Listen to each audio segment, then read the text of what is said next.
Welcome to our channel cinema in Bangla. চলে এসেছি আর একটা নতুন ভিডিও নিয়ে আপনাদের মন ভালো করতে। আজকে আপনাদের জন্য নিয়ে এসেছি বাংলাদেশি হইচইতে সদ্য রিলিজপ্রাপ্ত ওয়েব সিরিজ রুমির এক্সপ্লেনেশন।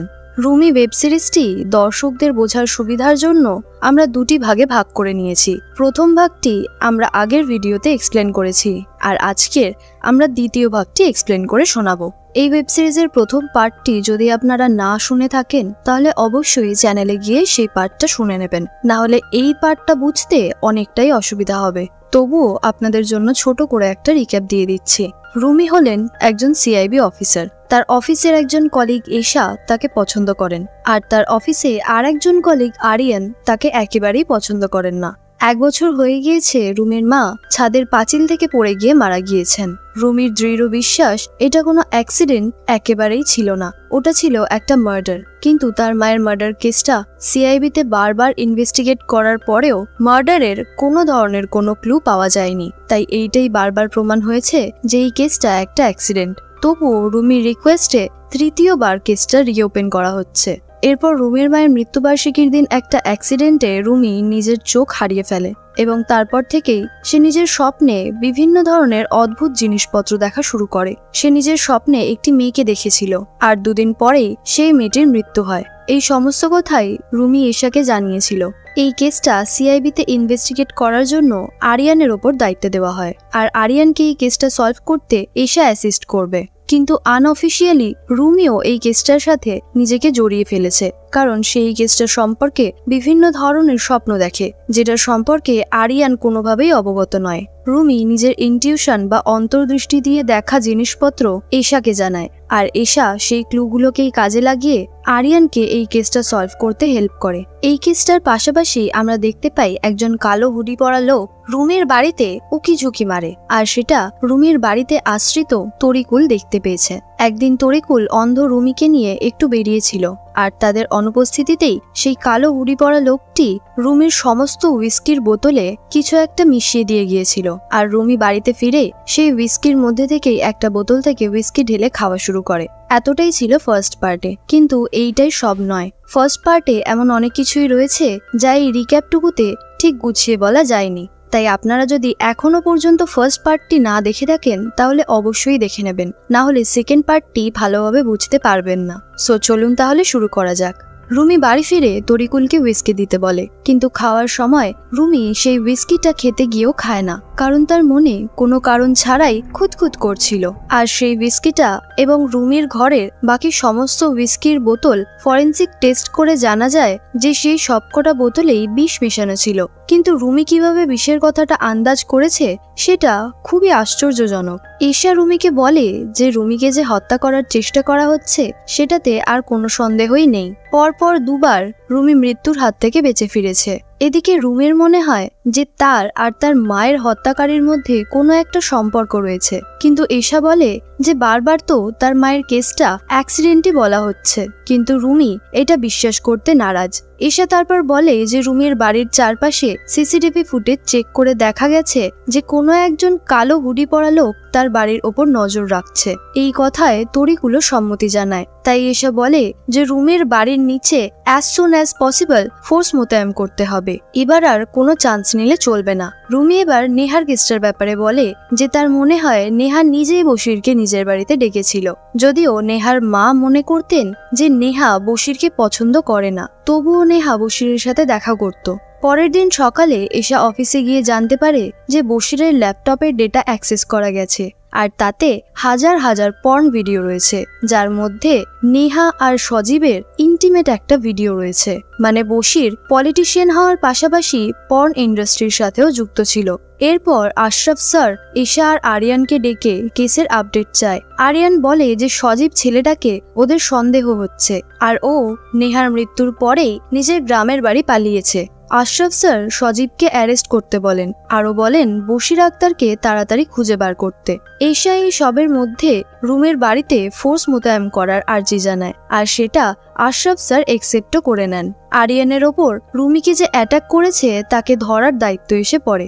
আশরাফ স্যারের কাছে অলওয়েজ রুমির প্রশংসা শুনতে শুনতে আরিয়ান ক্লান্ত হয়ে যায়, আর তখন তার চোখ এশার ফোনে যায়। আর সে দেখতে পায় তরিকুল এশাকে মেসেজ করে বলছে যে রুমি এশার সাথে তাড়াতাড়ি দেখা করতে চায়। আসলে রুমি আবারও একটা স্বপ্ন দেখেছিল যেখানে অসংখ্য এশা এবং আরিয়ান একে অপরকে ভালোবাসায় সিক্ত করছে, আর সেটা দেখে রুমি ছটফট করছিল। এশা রাতে কাজ সেরে রুমির কাছে গিয়ে এই স্বপ্নের ব্যাপারে জানতে পারে। রুমি এশাকে আরো বলে যে একজনের সাথে ভালোবাসার কথা বলে আর একজনের সাথে সম্পর্ক স্থাপন করাটা বিট্রেয়াল, আর তাই এশার অর্ণব, নেহা আর সজীবের ব্যাপারে আরেকটু ঘাটিয়ে ইনভেস্টিগেট করতে হবে। এশা পরের দিন অর্ণবকে জিজ্ঞাসাবাদ করে জানতে পারে যে তার আর নেহার মধ্যে বন্ধুত্বের থেকে কিছু বেশি ছিল। সে নেহাকে ভালোবাসত, কিন্তু সজীব নেশার ফাঁদে ফেলে ওর কাছ থেকে নেহাকে কেড়ে নেয়। একবার অর্ণবকে মারতে দেখেও নেহা সজীবকে কিচ্ছু বলেনি। এরপর আরিয়ানের আন্ডারে দুজন অফিসার রুমির বাড়িতে পাহারা দেওয়ার জন্য যাচ্ছিল, কিন্তু আরিয়ান ওদের আটকে বলে ওরা যেন আজকে সজীবকে ধরে নিয়ে আসে, আর কাল থেকে রুমির বাড়িতে ওরা পাহারা দিতে যাবে। একদিন দেরি হলে হয়তো রুমির খুব একটা অসুবিধা হবে না, কিন্তু সেই দুই অফিসার সজীবের গ্রামের বাড়ি গিয়েও তাকে খুঁজে পায় না। আর আমরা একটা ফ্ল্যাশব্যাক দেখি যেখানে সজীব আর নেহা বশিরের সাথে দেখা করতে গেছে, আর পর্নোগ্রাফি করার কন্ট্রাক্টে সাইন করে দেয় তারা, যার বিনিময়ে ওরা বেশ কিছু টাকাও পায়। সিন আবার প্রেজেন্টে আসে, আর আমরা দেখি রুমি তার পুরনো এক খোঁচর বা খবরির কাছ থেকে বশিরের ব্যাপারে কিছু খবর বার করে আনে, কারণ সেই খবরি নিজেও পর্ন ইন্ডাস্ট্রির সাথে জড়িত। অন্যদিকে নেহার মা সোনিয়া এশাকে বলে যে যখন তিনি জানতে পারেন নেহা অ্যাডিক্ট, তখনই তিনি নেহার সব ব্যাংক অ্যাকাউন্টগুলো সিজ করে দেন, যাতে টাকার অভাবে নেহা আর নেশা না করতে পারে। কথা বলতে বলতে সোনিয়ার মাথাটা ঘুরে যায়। এদিকে সজীব অর্ণবের বাড়িতে গিয়ে রাত কাটায়। রাতে অনেক বৃষ্টি হওয়ার কারণে তরিকুল ছাতা নিয়ে দোকানে যাচ্ছিল। তখনই সে দেখে ওই ব্ল্যাক হুডিওয়ালা লোকটা পাঁচিল টপকে ঘরে ঢুকছে। তাই তরিকুল ওই লোকটাকে ডান্ডা দিয়ে মেরে অজ্ঞান করে দেয়, কিন্তু দেখা যায় সেই লোকটি উল্টে তরিকুলকে গলা টিপে মেরে ফেলে। এদিকে রুমি একটা ভয়ঙ্কর স্বপ্নে দেখে একটা রাস্তার মাঝখানে 5 বছর বয়সের রুমির দেহ শুয়ে আছে, আর রুমির মা একটি কুকুর নিয়ে সেই বাচ্চার কাছে যাচ্ছে এবং রাস্তাটা পুরো ধোঁয়ায় ভরে আছে। কিন্তু একটু পর রুমির মা সেই কুকুরটাকে ছেড়ে দেয়, আর কুকুরটা ওই বাচ্চা রুমির দেহটাকে ছিঁড়ে ছিঁড়ে খায়। আর ভয় পেয়ে রুমির স্বপ্নটা ভেঙে যায়, কিন্তু সে অনেক ডেকেও তরিকুলের সাড়া পায় না, কারণ তরিকুল ততক্ষণে মারা গিয়েছে। পরের দিন তরিকুলের মৃতদেহ কবর দেওয়ার পর রুমি মন খারাপ করে কাঁদতে কাঁদতে এশাকে বলে যে তরিকুল তার কতটা কাছের ছিল। অন্যদিকে নেহার মা নেহার নামে লেখা সমস্ত সম্পত্তি একটা ট্রাস্টে দান করে দেয়, যাতে সুবিধা বঞ্চিত মানুষদের একটু ভালো হয়। বিকেলে যখন আরিয়ান বসে কাজ করছিল, তখন এশা তার সাথে দেখা করতে যায়। তখন আরিয়ান তরিকুলের মৃত্যুর জন্য অনেক ফেক সিম্প্যাথি দেখায়, যেটা দেখে এশার গা রাগে গুলিয়ে ওঠে। কারণ যদি আরিয়ান ঠিক সময় রুমির বাড়িতে ফোর্স মোতায়েন করত, তাহলে আজ এই ঘটনাটা আর ঘটতো না। তাই খুন যেই করে থাকুক, আরিয়ানের গাফিলতির জন্যই সে খুন করার সুযোগ পেয়েছে। তাই এশা রেগেমেগে আরিয়ানের গায়ে থুতু দিয়ে সেখান থেকে চলে যায়। এরপর সিন ফ্ল্যাশব্যাকে গিয়ে দেখায় যেই দিন নেহার মৃত্যু হয়েছে সেই দিন বশির নেহার সাথে নেহার বাড়িতেই কথা বলতে এসেছে, আর নেহা বশিরের সাথে আর কাজ করতে চায় না বলে বশির মিষ্টি মুখে নেহাকে থ্রেট দেয় যে যদি নেহা ওর জন্য আর ভিডিও না বানায়, তাহলে বশির নেহার ভিডিও বাংলাদেশে ভাইরাল করে দেবে, আর নেহা কাউকে মুখ দেখানোর যোগ্য থাকবে না। এরপর সিন প্রেজেন্টে আসে, আর আমরা দেখি বশির যেখানে লুকিয়েছিল সেখানে তার সাথে কেউ দেখা করতে এসেছে, এবং তাকে দেখে বশির অনেক খুশি হয়েছে। আর এদিকে এশার অফিসে এশাকে আশরাফ স্যার অনেক বকাবকি করেন আরিয়ানের গায়ে ওরমভাবে থুতু দেওয়ার জন্য, আর এশাকে বাধ্য হয়ে আরিয়ানের অফিসে গিয়ে ওকে সরি বলতে হয়, না হলে এশাকে সাসপেন্ড করে দেওয়া হতো। রাতে এশা রুমির বাড়িতে গিয়ে রুমির কুকুরওয়ালা স্বপ্নের রেকর্ডিংটা শোনে, কিন্তু সে বুঝতে পারে না যে রুমির মা কেন তাকে কুকুরের খাবার হতে দেবে। আরো কিছুক্ষণ এসব নিয়ে কথা বলার পর রুমি বলে যে সে তার খোঁচর বা খবরির কাছ থেকে বশিরের একটা ঠিকানা পেয়েছে, আর সম্ভবত বশিরকে সেখানেই পাওয়া যাবে। তাই ফোর্স নিয়ে সেই ঠিকানাতে যত তাড়াতাড়ি সম্ভব রেড করতে। কিন্তু আমরা দেখি সেই রাতেই সজীব অর্ণবকে নিয়ে বশিরের বাগান বাড়িতে ওকে মারতে যায়, কিন্তু ওরা ওখানে গিয়ে দেখে ঠিক নেহার মতোই বশিরকেও জলে চুবিয়ে মেরে ফেলা হয়েছে। আসলে এই বাড়িতেই বশির সব পর্ন ভিডিও শুট করত, তাই এই বাড়িটা সজীবের খুব চেনা। আর অর্ণব নেহার খুনের বদলা নিতে চায় বলে সজীবের সাথে হাত মিলিয়েছিল। কিন্তু ওরা আশা করেনি যে বশির আগে থেকেই মরে পড়ে থাকবে। ওরা ভয় পেয়ে আবারও সেখান থেকে পালিয়ে যায়। রুমির কাছে রাতের বেলায় একজন মহিলা আসেন বিচার চাইতে। আসলে একটা কেসের তদন্ত করতে গিয়ে আরিয়ান একজনকে জেরা করতে করতে পিটিয়ে মেরে ফেলেছিল। এই মহিলাটি তারই স্ত্রী। এখনো পর্যন্ত তিনি বিচার পাননি। আর এই ইনভেস্টিগেশনের আপডেটটা রুমির দেওয়ার কথা ছিল। তাই রুমি হায়ার ইনভেস্টিগেশন ডিপার্টমেন্টকে আপডেট করলেই ওনারা এই কেসের রিপোর্টটা দিয়ে দিত। কিন্তু তার আগেই রুমি অন্ধ হয়ে গেছে, তাই ওকে এই কেস থেকে সরিয়ে দেওয়া হয়েছে। এখন এই মহিলা পড়েছেন মহা বিপদে, কারণ বাচ্চা পেটে থাকতে তিনি নেশা করতেন। আর এখন বাচ্চা বড় হওয়ায় তিনি নেশা ছেড়ে দিয়েছেন, কিন্তু তার বাচ্চা এখন নেশা করা শুরু করেছে। এসব শুনে রুমির মাথায় একটা কথা খেলে যায়। পরের দিন রুমি আর এশা দেখা করে। এশা রুমিকে বলে যে বশিরেরও নাকি একইভাবে খুন হয়েছে। আর রুমি এশাকে বলে যে যেই মা বাচ্চা পেটে থাকতে নেশা করে তাদের সন্তানদের ড্রাগ অ্যাডিক্ট হওয়ার চান্স বাকিদের তুলনায় 60% বেশি হয়।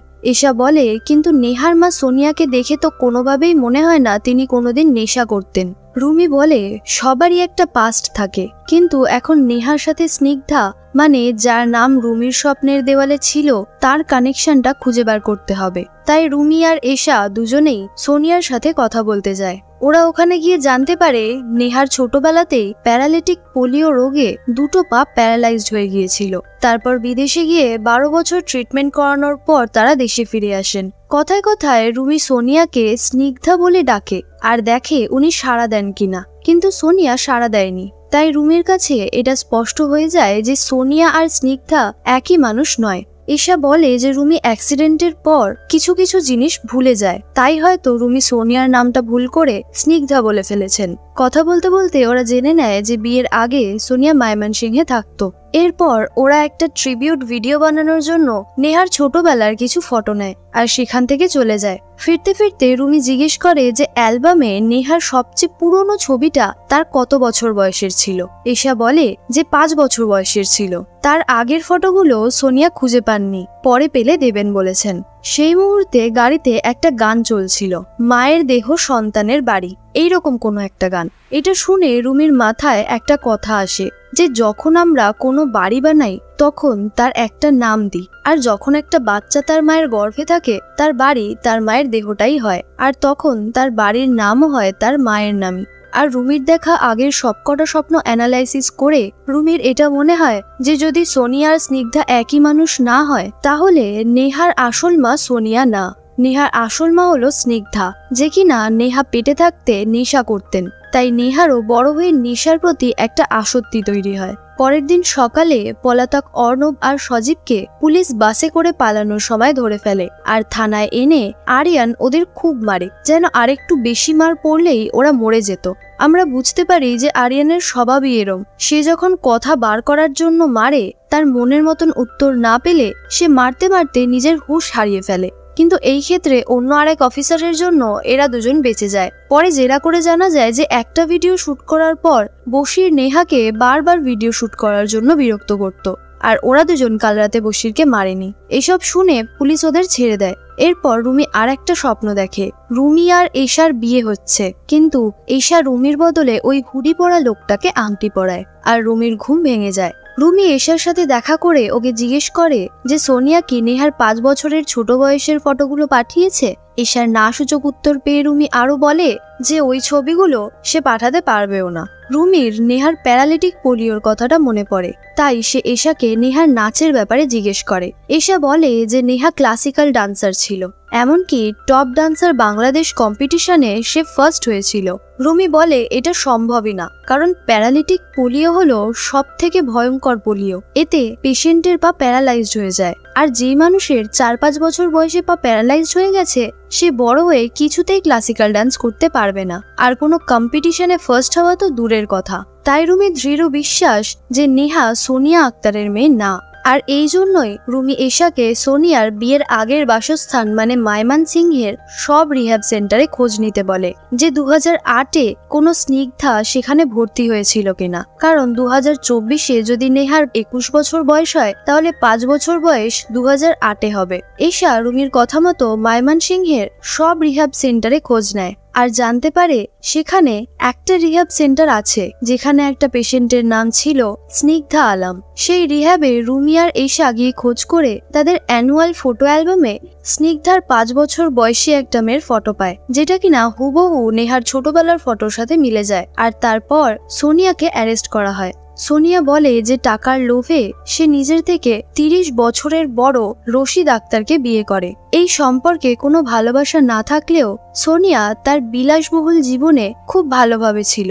ও শুধুমাত্র অপেক্ষা করত কবে রশিদ আক্তার মারা যাবে আর সব সম্পত্তি তার হবে। তাই সোনিয়া ইচ্ছে করে প্রেগনেন্ট হয় যাতে সন্তানের মাধ্যমে সব সম্পত্তি সে নিজের করতে পারে। কিন্তু তার মেয়ে নেহা জন্ম নেয় প্যারালাইটিক পোলিও রোগ নিয়ে। যেহেতু এই বাচ্চার জন্মে কোনো ভালোবাসা ছিল না, তাই সোনিয়া এই রোগী বাচ্চাটাকে একেবারে সহ্য করতে পারত না। আর সেটা রাশিদ টের পেয়ে গিয়েছিল। তাই মেয়ের নিরাপত্তার জন্য সব সম্পত্তি সে মেয়ের নামে বিল করে যায়। 21 বছর বয়স হওয়ার আগে পর্যন্ত সম্পত্তি দেখাশোনা করবে মা বাবা, আর 21 হওয়ার পর সবকিছু হবে নেহার। কিন্তু নেহা যদি অতদিন না বাঁচে তাহলে সব সম্পত্তি অনাথ আশ্রমে দান হয়ে যাবে। সোনিয়ার সবকিছু গুলিয়ে যাচ্ছিল, তখনই রশিদ মারা যায়। আর সেই সুযোগে সোনিয়া আসল নেহাকে মেরে ফেলে, কারণ যেই হারে নেহা দিনকে দিন অসুস্থ হয়ে যাচ্ছিল ও যে কোনো মুহূর্তে মৃত্যুর মুখে ঢলে পড়তো। তাই কোনো চান্স না নিয়ে সোনিয়া আসল নেহাকে মেরে ফেলে আর তার ছোট্ট বডিটা বাগানে পুঁতে দেয়। আর একটি নেশাখোর দম্পতির কাছ থেকে নকল নেহাকে কিনে নেয়। কেউ কিছু বুঝে ওঠার আগে সোনিয়া আর নকল নেহা USA তে সেটেল হয়, আর সেখান থেকেই সোনিয়া ব্যবসার দেখাশোনা করে। ধীরে ধীরে নেহা বড় হয় আর তার মুখ বদলে যায়। তখন সোনিয়া ওকে নিয়ে দেশে ফিরে আসে, কিন্তু নেহার 21 বছর হওয়ার আগেই সে উচ্ছৃঙ্খল হয়ে ওঠে আর সোনিয়াকে সব সম্পত্তি বুঝিয়ে দিতে অস্বীকার করে। নেহা ভেবেছিল অঢেল সম্পত্তি দিয়ে সে সারা জীবন নেশা করে কাটাবে, তাই সোনিয়া নেহার ব্যাংক অ্যাকাউন্টগুলো ফ্রিজ করে দেয়। যদিও এদের খুব বেশি দিন লাভ হতো না, কারণ 21 বছর হলেই সব সম্পত্তি আপনা আপনি নেহার হয়ে যাবে। তাই সোনিয়া বশিরকে কাজে লাগায়। বশিরের সাথে তার গুপ্ত সম্পর্ক ছিল, যেটা কেউ জানতো না। তাই বশিরও এই কাজটা করতে রাজি হয়ে যায়। বশির নেহাকে পর্ন ইন্ডাস্ট্রিতে নামায় আর তারপর ওর নোংরা ভিডিও ভাইরাল করে দেবে বলে হুমকি দেয়, কিন্তু তাতেও কাজ হয় না। নেহা বেপরোয়া হয়ে উঠেছিল। তাই নেহার বাড়ি থেকে বশির চলে যাওয়ার পর সেখানে সোনিয়া আসে আর কফিতে ঘুমের ওষুধ দিয়ে নেহাকে সোনিয়া ঘুম পাড়িয়ে দেয় আর তারপর বাথটাবে ডুবিয়ে তাকে মেরে ফেলে। আর যেহেতু সোনিয়া সেখানে যাওয়ার আগে বশির নেহাকে হুমকি দিতে গিয়েছিল, তাই সোনিয়া নিজের সব ফিঙ্গারপ্রিন্ট মুছে ফেলে, কিন্তু বশিরের ফিঙ্গারপ্রিন্টগুলো রেখে দেয় যাতে সন্দেহ বশিরের দিকেই যায়। বশির খুব ধূর্ত ছিল। পুলিশ আসার কথা শুনেই সে পালিয়েছিল, কিন্তু নিজেই নিজের প্রেমিকা সোনিয়াকে তার অ্যাড্রেসটা বলে দিয়েছিল যাতে সে বশিরের কাছে যেতে পারে। এদিকে পুলিশও বশিরের ঠিকানা পেয়ে গিয়েছিল। আরো ধরা পড়লে সোনিয়ার রহস্য সব ফাঁস হয়ে যেত। তাই সোনিয়া বশিরকেও একইভাবে বিস্কিতে ঘুমের ওষুধ দিয়ে তারপর বাথটাবে চুবিয়ে মেরে ফেলে। সোনিয়া আসলে ভেবেছিল এই কেসের প্রাইম সাসপেক্ট মারা গেলে কেসটা দুর্বল হয়ে যাবে, কিন্তু সোনিয়া ভুল ছিল। সে লোক দেখিয়ে যেই ট্রাস্টে নেহার সমস্ত সম্পত্তি দান করেছে সেটা আসলে তার নিজেরই। কিন্তু এত কিছু করেও কোনো লাভ হলো না। অবশেষে সে ধরা পড়লই। পরের দিন আশরাফ স্যার আরিয়ানকে বলে যে রুমির সাথে সব ভুল বোঝাবুঝি যেন সে মিটিয়ে নেয়, কারণ দুদিন পর আরিয়ানের কেসের এনকোয়ারির কমিশন রুমির সাক্ষী নেবে। তাই রুমির ওপর আরিয়ানের ফিউচার ডিপেন্ড করছে। আরিয়ান বলে তাকে নিয়ে চিন্তা না করতে, সে রুমিকে সামলে নেবে। রুমি এশাকে নিয়ে তার মায়ের ফ্রেন্ড নীলা আন্টির সাথে দেখা করতে যায়। উনি একদিন আগেই দেশে ফিরেছেন, কিন্তু সেখানে ওরা পৌঁছানোর পর আমরা লক্ষ্য করি হুডি পরা লোকটাও সেখানে ছিল। ওরা নীলা আন্টির কাছে গিয়ে দেখে আন্টি মারা গেছেন। তার ছেলে ও বৌমা কিছুক্ষণের জন্য বেরিয়েছিলেন, এসে দেখে মা মারা গেছেন। নীলা আন্টির মৃত্যুর খবরটা শুনে রুমির শরীর খুব খারাপ লাগতে শুরু করে, কারণ রুমির বাবার সম্পর্কে জানেন এমন মানুষ এখনো পর্যন্ত শুধুমাত্র নীলা আন্টিই ছিলেন। রুমির বাকি আত্মীয় স্বজনরা কেউ কেউ রুমিকে চিনতেনই না, আর কেউ কেউ রুমির বাবার সম্পর্কে কিছুই জানেন না, আর বাকিরা অলরেডি মারা গেছেন। রুমি ভেবেছিল এইবার হয়তো সে নিজের মায়ের কেসটা নিয়ে একটুখানি গভীরে ইনভেস্টিগেট করতে পারবে, কিন্তু সে আর হলো কই। তাই সে একটা ক্যাব ডেকে বাড়িতে ফিরে যাবে বলে রওনা হয়। আর এশাকে বলে সেখানে থেকে কেসটার সম্পর্কে সব ডিটেলস জোগাড় করতে। ততক্ষণে আমরা দেখি আরিয়ান ওই হুডি পরা লোকটাকে নিয়ে রুমির বাড়িতে ছেড়ে আসে আর বলে এবার যেন রুমি একেবারে শেষ হয়ে যায়। রুমি বাড়ি ফিরে গেটের বাইরে কোনো ফোর্স পায় না, আর তার বাড়ির সিকিউরিটি গার্ডকেও সে দেখতে পায় না। ঘরে ঢুকে সে নিজের নতুন কাজের লোককে ডাকে, কিন্তু তার কাছ থেকেও রুমি কোনো সাড়া পায় না। আমরা দেখি সেই লোকটি মৃত অবস্থায় মাটিতে পড়ে আছে, আর সেখানে অনেক রক্ত। রুমি তার লাঠি দিয়ে হাতড়ে হাতড়ে ওপরের তলায় ওঠে, আর সেই হুডি পরা লোকটি তার সামনে এসে দাঁড়ায়। আর আমরা দেখি এই হুডি পরা লোকটাও দেখতে হুবহু রুমিরই মতো। সে বলে সে আর রুমি নাকি যমজ সন্তান, কলকাতায় সে বড় হয়েছে। 2 বছর বয়সে তার বাবাকে ডিভোর্স দিয়ে তার মা রুমিকে নিয়ে বাংলাদেশে চলে আসে, আর বাবার কাছে রেখে আসে ওকে। তাদের বাবা ছিল অমানুষ, রোজ নোংরামো করতে বিশেষ বিশেষ জায়গায় যেত, কিন্তু তাকে খাওয়ার টাকাও দিত না। সে চুরি জোচ্চুরি করে বড় হয়েছে, এমনকি 20 বছর জেলও খাটতে হয়েছে তাকে। তাই জেলে থাকতেই সে শপথ করেছিল মা আর ভাইয়ের ওপর বদলা নেবে, আর রুমির মাকেও সেই মেরেছে। তার মা রুমি ভেবে ওকে জড়িয়ে ধরে আদর করছিল, কিন্তু সে ওনাকে ধাক্কা মেরে ছাদ থেকে ফেলে দেয়। এই বাড়িতে ঢুকতে কোনোদিনই তার অসুবিধা হতো না, আজও হয়নি। বাইরে সিকিউরিটি ফোর্স তাকে দেখে স্যালিউট করে ভেতরে ঢুকিয়ে দিয়ে যায়, কারণ সে হুবহু রুমির নকল। সেই তরিকুল এবং এই নতুন কাজের লোকটাকে মেরেছে, আর যতটা সম্ভব নীলা আন্টিকেও সেই মেরেছে।